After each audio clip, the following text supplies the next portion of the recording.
In your association's journey to the future, there are hidden hazards along the way that act a lot like quicksand. These are the ill-advised decisions boards make that lead to their association getting stuck in a situation that keeps getting worse day after day. At first, it might not seem all that bad, but over time, it will have devastating results. So, how do you become aware of these hazards and avoid them? Join us as management consultant Julie Adamen identifies the 7 most common types of reserves quicksand. See if you recognize any that are affecting your association. This could save your association time, money, and even lives. Well, thanks, Robert. This is Julie Adamen. I'm really happy to be with you today, and with, of course, Paige, who's our wonderful director, and helping us get through this technological issues that we had earlier. Anyway, I just want to reinforce the idea that leading an association to the future is a real challenge. And you're mostly board members out there, so I speak from my own experience. I have been a board member a couple of times, running for another one, but it is an incredible challenge. And this idea of quicksand along the journey is very real. And it must be based on the number of associations that, as you know, we see unprepared for their own expenses, stuck in their decision-making, or actually making foolish decisions. I hate to say that, but it's true, about how to get to the future.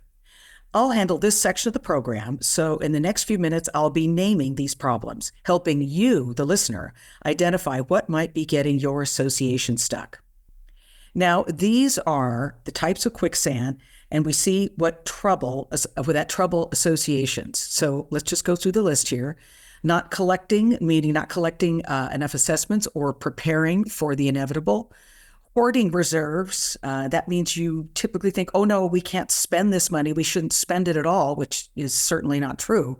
Or depleting reserves, either they were underfunded and you had to spend enough money to get something done and you have way fewer reserves than you should, or depleting them by spending the money on things perhaps that may have needed to be done, but really weren't reserve items, or simply funding your operating account out of reserves. That's a no-no, but it happens very often. Minimizing reserve funding, meaning you're thinking, well, the reserve study says we need to put X amount of dollars, and the board decides they don't want to raise assessments or raise them enough to cover that.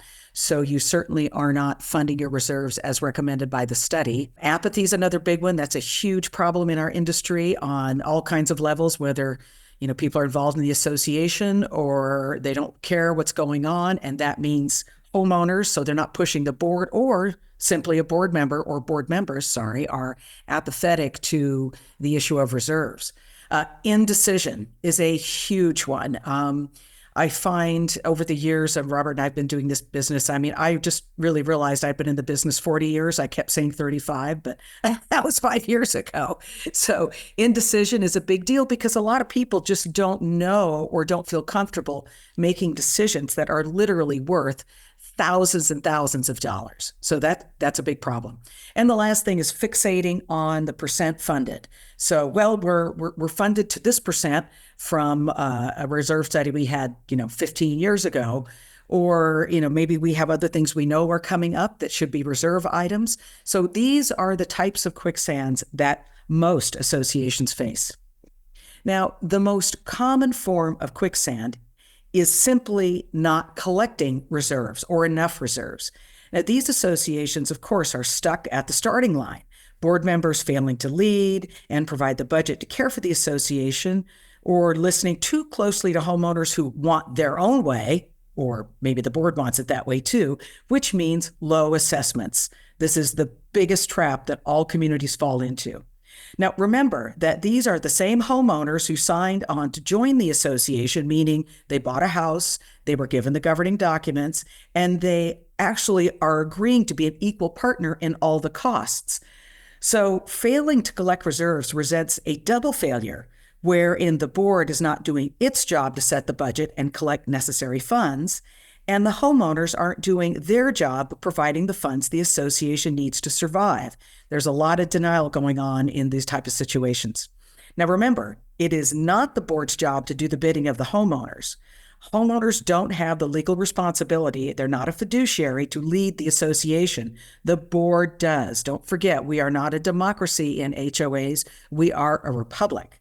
So people are voted onto the board to make decisions on behalf of the corporation as a whole, not just for today, but into the future, which is, of course, where reserves come in. Now, homeowners do not have that legal responsibility. Again, the board does. The homeowners are responsible for paying their fair share, everybody's favorite saying, their fair share of the association's budgeted assessments.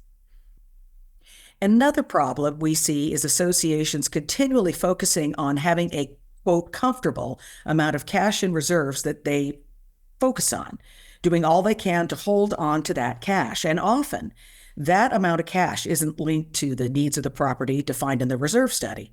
The problem here and in these type of situations is that reserves are collected for one purpose: to be spent, not be hoarded, to be spent. Collecting reserves is not the goal. Caring for the property appropriately is the goal.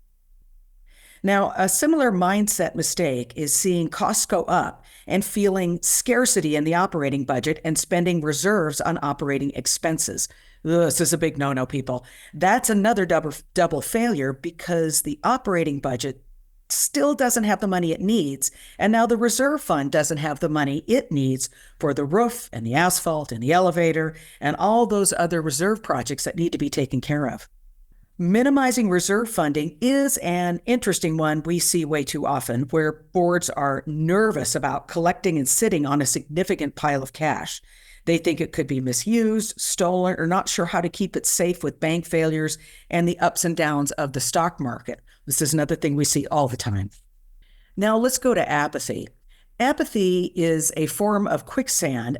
That means the board is acting, or even homeowners are acting, like they just don't care. Apathy is almost always more of a leadership problem than a reserve problem. It's inaction for inaction's sake. I mean, you're just stuck in that loop of not doing a thing. It means the board doesn't appreciate that things are deteriorating every month and quickly, and they are gradually falling farther and farther behind on having enough money to even care for the property. Boards and managers stuck in apathy quicksand think the association will last forever. It's been just fine. There's no need to fix things, and someone in the future will take care of it. And what do I care? I will be dead and gone. It's simply a lack of taking responsibility for the deterioration that's occurring during your years leading the association, all while the association suffers additional deterioration and decline. Now, indecision. Indecision actually kind of looks like apathy, but it is a more hand-wringing than just plain doesn't care. Indecision means the board is typically aware of the problem, but stuck in the famous analysis paralysis. They're not sure what to do to move forward correctly, afraid of getting it wrong, or often delaying decisions to a later time when they think they'll magically have more information. A day that never comes, ever. Indecision happens when you're trying to wring answers from an old, meaning 5 to 10-year-old reserve study, or one prepared in-house. Reserve decisions are significant enough that you, as board members, should have an update prepared by a credentialed professional on the basis of a site inspection at least every third year. There are states in the U.S. that actually require that nowadays, some even more. If you have a current credible reserve study and have a question, ask your provider, your reserve study provider, that is, and they'll give you the answer that you're looking for, or not the answer you're looking for, the answer you need to hear, not what you want to hear. Usually it's what you need to hear. Yeah. Laughing at me, Robert, I heard it. And I just want to make the point clear that we're sitting here at reserve study providers, as reserve study providers, and we prepare the reserve study, and we are not bothered when the client calls or emails and says, well, what do you think about this? That's our job. So don't be reluctant. Don't get stuck in that indecision portion of quicksand, because I want to say it's not your job to explain the nuances or read between the lines. Just contact your reserve study provider and have them guide you through it. And while I'm talking, let me take the last step of quicksand there, and that's all this unsureness where what do we do? So your reserve study provider is guided by a 3-part test that defines what projects should and shouldn't be funded through reserves. Appropriate projects are, you see it on screen, common area maintenance obligations that can be reasonably anticipated and that are above a cost level that's beyond what the operating budget can easily absorb. And if you're, again, ever unsure, just reach out to your reserves aid provider. They're the ones who are doing this all the time. They can guide you effectively. You're not expected to have all the answers yourself, so rely on your experts when you're not sure what to do. And let me take this one. This idea of fixating on a percent funded is a problem that, well, Julie introduced it a moment ago, where one type of Quicksand was focusing on a certain reserve cash balance, and this is kind of similar, where we see boards stuck focusing on achieving a certain percent funded goal. And that's nice, but it's wrong. Your goal is to provide for the needs of the property, which is both collecting money and then spending money. Percent funded is a nice benchmark to let you know how well prepared your association is, but it's not a goal in and of itself. So don't let yourself get focused on that specific percent funded, thinking you can relax when you get there, because percent funded is just the way of understanding how strong your reserve fund is. You still need to execute those decisions and get projects done. Now, as much as we describe the quicksand to avoid, we want to emphasize the goal to strive for. Success looks like having sufficient cash to perform your major repair and replacement projects on time, which is the board's responsibility as fiduciaries or trustees.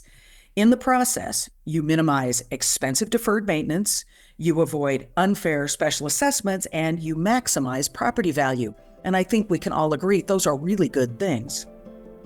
At Association Reserves, we make the present less stressful and the future more secure.